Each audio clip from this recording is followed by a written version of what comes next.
জিন্দিগি অতিবাহিত করার জন্য সংবিধান রূপে আমাদেরকে আল্লাহ তাআলা কোরআনে কারীম দান করেছেন। এই কোরআনে কারীম এরকম একটি কিতাব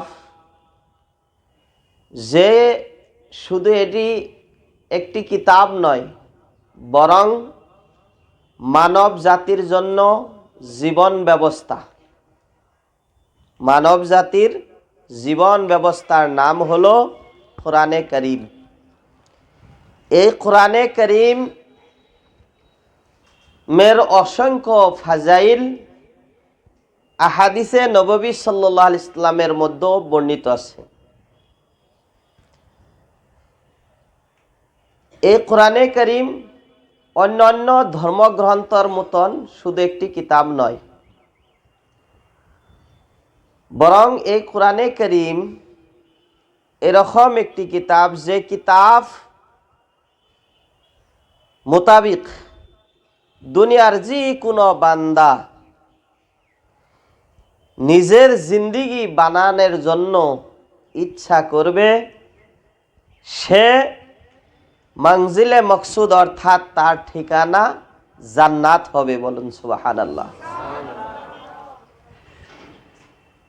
অর্থাৎ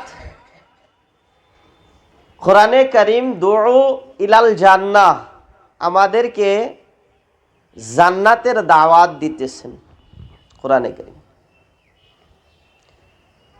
আর এই কোরআনে কারীম চাহে যে কোনো ধর্মের লোক হোক, যে কোনো দুনিয়ার ব্যক্তি হোক, যে এই কোরআনে কারীম মাননেওয়ালা বনবে তার জন্যই জান্নাত। সুবহানাল্লাহ। অর্থাৎ অমুসলিম একজন যদি কোরআনে কারীম মাননেওয়ালা বনে, তাহলে সে অটোমেটিক কি হবে? মুসলমানে পরিণত হয়ে যাবে।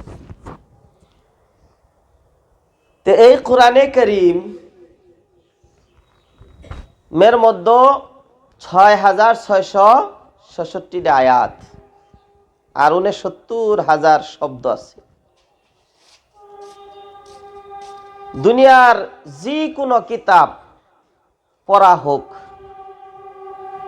সেই কিতাব শুধু পড়লে সওয়াব পাওয়া যায় না, কিন্তু কোরআনে কারীম এরকম একটি কিতাব যে কিতাব বুঝুক চাহে না বুঝুক, যদি বসে তেলাওয়াত করে তাহলে তার নামায় আমলের মধ্যে প্রত্যেক হরফের পরিবর্তে 10টি করে সওয়াব লেখা হয়। সুবহানাল্লাহ। তে কোরআনে কারীম এরকম একটি কিতাব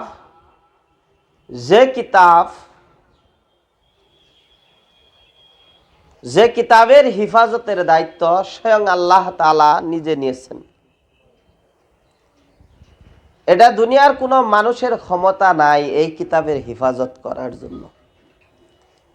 এই কিতাবের হিফাজত শুধু একমাত্র আল্লাহ তাআলা করবেন।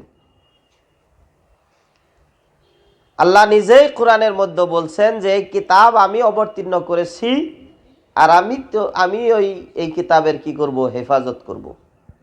যার কারণে মহান আল্লাহ তাআলা ছোট ছোট বাচ্চাদের সিনার মধ্যে এই কোরআনে কারীম কি করতেছেন?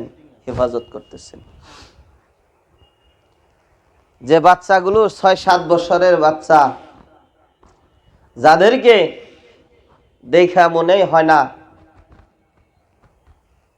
মনে হয় যে এদের ভালোভাবে জবানি কি হয় নাই, স্পষ্ট হয় নাই, অথবা কোরআনে কারীমের হাফিজ বইনা যাইতেছে।